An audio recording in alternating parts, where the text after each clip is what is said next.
And we're back to the Python Institute. This time we're talking about lab number 3.1.2.14, which is the essentials of the while loop. And well, let's get into this and see what the objectives are. Say familiarize the student with using the while loop. We've used it a couple of times. We get to use it even more now. Finding the proper implementation of verbally defined rules and reflecting real-life situations in computer code. And if you've ever worked with Legos, this is very much a real-life situation and could be somewhat critical in some of your plans. So we've got a scenario. Listen to this story. A boy and his father, a computer programmer, are playing with wooden blocks and are building a pyramid. Their pyramid is a bit weird. It is actually a pyramid-shaped wall. It is flat. The pyramid is stacked according to one simple principle. Each lower layer contains one block more than the layer above.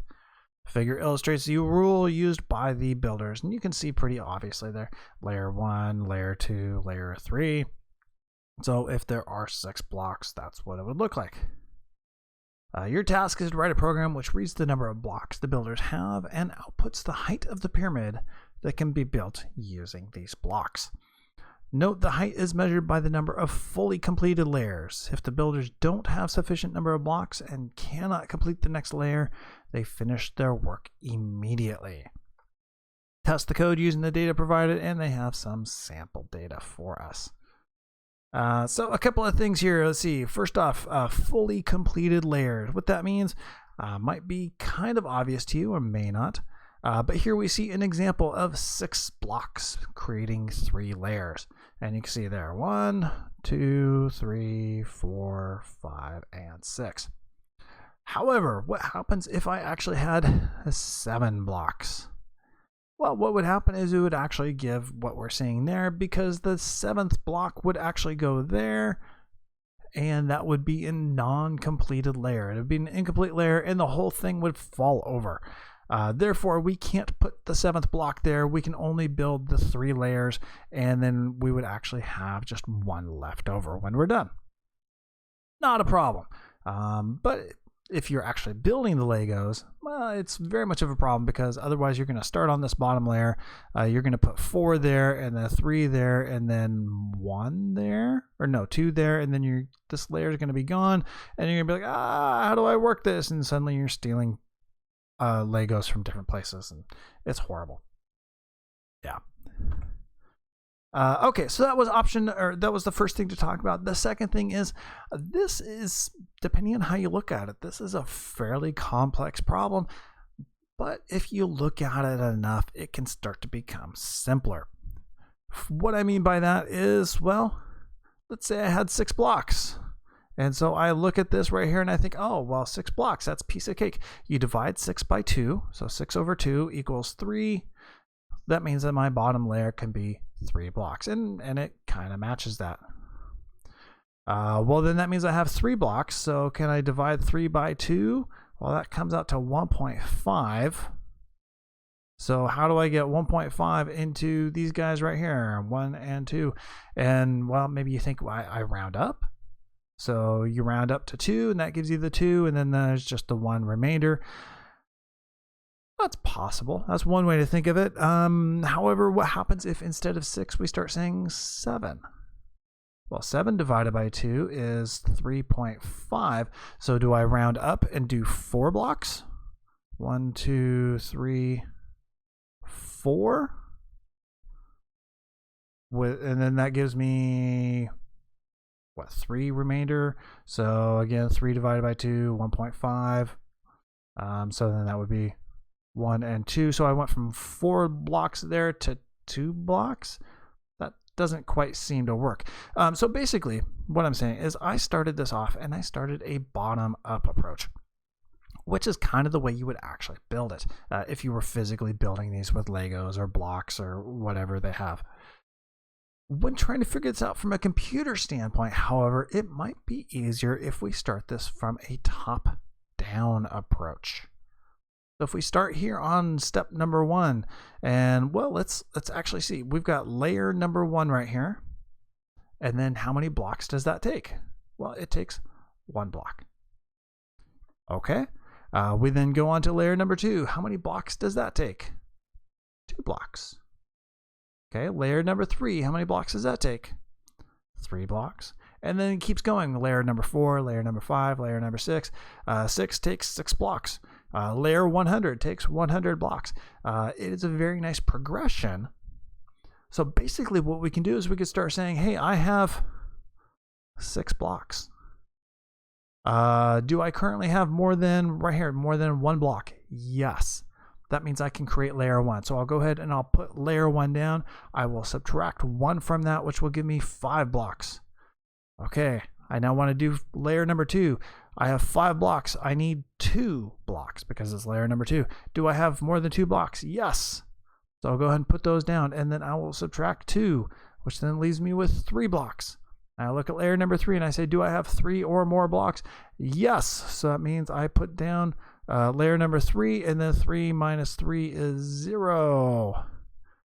And then I'm done. Same thing happens if I start, say, with 7. 7, put 1 block down. That then leaves me with 6. 6 for layer 2, put 2 blocks down. That leaves me with 4. 4, I put 3 blocks down. That leaves me with 1. The next layer is going to be 4 blocks. Do I have 4 blocks? No, I only have 1. So that kind of tells me that I can't keep going. So if I look at this from a top-down point of view, it might make life a little bit easier than thinking from a bottom-up. And trust me, if that wasn't immediately obvious to you, it wasn't to me either. I worked on this quite a while before I finally figured out top-down, not bottom-up. All right, well, let's look at the code that's given to us. We can see here we're already being prompted for the number of blocks, and we're given a variable here called blocks. All right. At the very end, we have this print statement, and it uses a variable called height. So now what we have to do is we need to come out with some sort of magic that translates the height, or translates the blocks into a height. And we can put it right there in the section that says write your code here. So let's go ahead and see if we can do this. Again, if I have 6 blocks, then that means I can go at least the first layer. In fact, I'm going to start off and I'm just going to say the height is equal to 0. I'm going to start off just assigning a value to height. I don't know if I have 0 blocks, if I have 1 block, or 1,000 blocks, but I know a height of 0 is going to work as a starting point for all of those. See, the program said to use a while loop. So that means I have to do a while loop. And when I look at what I was trying to do there, really what I need to know is while I have more blocks than I have height. So while blocks are greater than height. That should work. We'll see how this comes out. I mean, right off the bat, we're going to start off with a height of 0, so that we're going to go through this at least once. But then the height will be 1, which requires, well, 1 block. So as long as I have more than 1 block, I should be able to go through there into the next layers. Okay, so if I am coming through here, I'm saying, okay, I have more blocks than I have height, than I'm currently high. So what I need to do is I need to pull those blocks out of my pile and I need to put them in my pyramid. So I'm going to just go ahead and virtually subtract the number of blocks I have. I'm going to do that by just simply doing blocks equals blocks minus height. Because I know if I'm on layer 1, I need 1 block. So that means I could pull 1 block out of my pile. I'm setting it aside for building, and then I can keep going. Next thing I want to do is, well, since I've worked on layer 1, now I want to go to layer number 2. So I want to add height. So height equals height plus 1. And that should be about it. Let's actually see how this works. Let's go ahead and start this. And it will prompt us down here at the bottom how many number of blocks. And I'll just try 6 and then hit enter. And it said the height of the pyramid was 3. Well, let's actually walk through this. Let's see exactly how this works here. So I have a couple of variables. I have blocks, which I set to 6. And then I have height, which I set to 0. All right, so we start coming through here. We get to line number 4, and it says, okay, is blocks greater than height? Is 6 greater than 0? Yes, it is. All right, so line number 5, go ahead and remove from blocks the current height. Well, 6 minus 0 is still 6. So we're not really changing the number of blocks just yet because we started out kind of up here. We started out up here just to make sure that we're going to work if we have 0 blocks. We then get to line number 6 here, and it says, okay, so you've gone ahead and you've figured out you currently have enough blocks for the current height, the height of 0. So let's go ahead and increase height. So we'll just take height and we will add 1 to it, and then we will go back up to line number 4. All right, so is blocks greater than height? Yes, I have 6 blocks and 1 height. So now I'm on layer number 1. So I have more than enough blocks for that. All right, so we then go to number 5. Go ahead and subtract the blocks from the, subtract height from the blocks. So 6 minus 1 is going to be 5. And then add 1 to the height, so 2. So move on to the next layer. Perfect. So now we're on to height, layer number 2. So let's see, wall blocks is greater than height. Do I have more blocks than I have height? Is 5 greater than 2? Yes, it is. Okay, line number 5. Go ahead and subtract the height from the block. So instead of 5, 5 minus 2 is 3. Go ahead and add some height to that. So we then go up to 3. And then we go back up to line number 4 and we say, okay, is blocks greater than height? In this case, no. My blocks are not greater than height. In fact, my blocks are equal to my height. Since I'm not greater than, I'm not going to do either of these 2 lines. I'm going to simply escape out and come down here to line number 7 and then print out, there you go. The height of the pyramid is 3. Oh, wow. Well, that seemed to work pretty well. Let's continue on and see how if that works with the rest of our test data. So we did 6 and the height of the pyramid was 3. So let's go ahead and run that again and let's try 20. And ooh, the height of the pyramid is 6. That's 1 more than what it should be. So are we taking partial layers here? Let's try the other guys. Let's see, 1,000.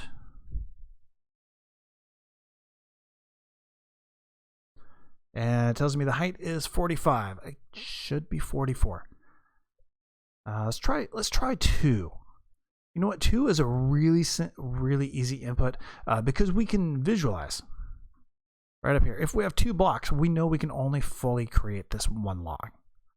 But if we have 2, then we know that we're going to try to do 2 blocks right here. Let's see what it actually comes out as. So we'll run that. We'll type 2. It should come out as 1, and it came out as 2. All right, so the height of the pyramid is wrong. It's 1 too many. It looks like it's doing some partial blocks. Let's work through this. All right, so blocks value equals 2, and then height equals 0. So we start off line number 4. While blocks is greater than height, 2 is greater than 0. Great. Let's go and subtract height from blocks. 2 minus 0 is 2. And then let's increase height by 1. Okay. Not a problem. We then go up to line number 4. So that says that we are now at height layer number 1. So we should be putting down our first block. Then go back up to line number 4. Is blocks greater than height? 2 is greater than 1. Okay. So blocks equals blocks minus height. So height is 1. 2 minus 1 is 1. And then increase height by 1. All right. Then go up to line number 4 again. Is blocks greater than height? No. I missed a step there. Excuse me. I didn't add that one in. So is blocks greater than height? My blocks is 1. My height is 2. Is blocks greater than height? Is 1 greater than 2? No. So we're going to exit out here down to line number 8, and we're going to print out height. So we tried to write the second block in there, but it just didn't work. Well, let's see. We're pretty close there. We're just somehow dealing with with things a little bit incorrectly, and I think I see it right here. I think it might be the order of these 2 lines. Basically what we're saying is okay, go ahead and remove blocks out of my pile, then go on to the next line. Maybe I want to proceed to the next line and then remove blocks out of the pile. So instead of starting at 0, I want to say, hey, you know what? I have more blocks than I have height, which means I should be able to complete the next layer. The next layer is 1, so I should increase my height to 1 and then remove from the pile. Let's see if that works. I'm going to Control X to cut that, and then Control V to paste it in. It's the same code. I'm just changing the order. And very quickly, let's draw this out. Blocks versus height.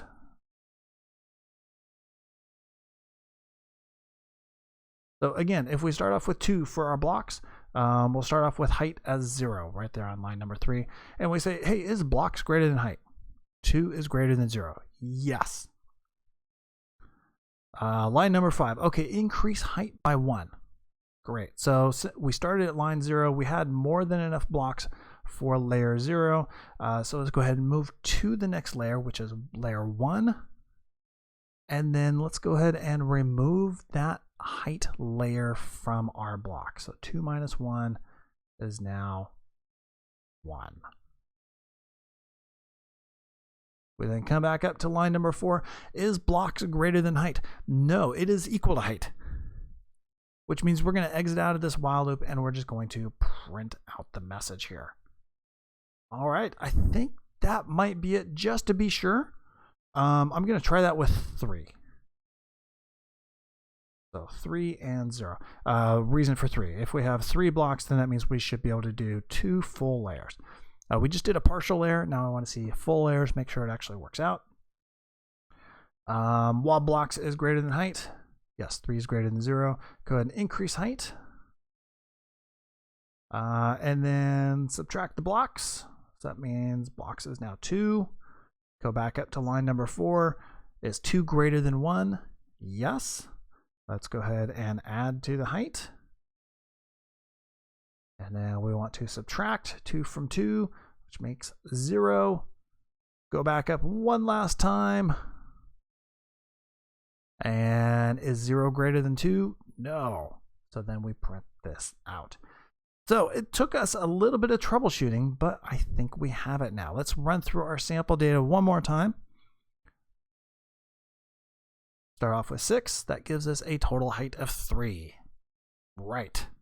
Try it again. Let's try 20. Gives us a total height of 5. All right. I think we're on the right track.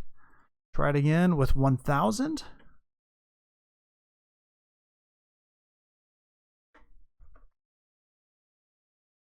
And the height of 44. All right. And then lastly, 2.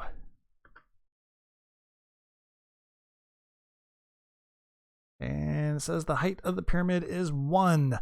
I think we got it right there. So there was a little bit of work there and a little bit of interesting math. So by looking at this problem and looking at it backwards, top down as opposed to bottom up, seems to have made the job easier. Additionally, walking through the process on paper seemed to make the debugging or troubleshooting process of this script significantly easier. In this case, it was just a matter of the order of the deletions and additions. Lastly, before I let you guys all go, there was a little bit of a way to simplify this. Instead of saying height equals height plus 1, you could actually change this to height plus equals 1. It's the same thing, it's just a little bit quicker to write. And then the same thing for the blocks. Here it's blocks equals blocks minus height. That can be changed to minus equals height. And then it still gives us the same results. So 1000 is me a height of 44 as was expected.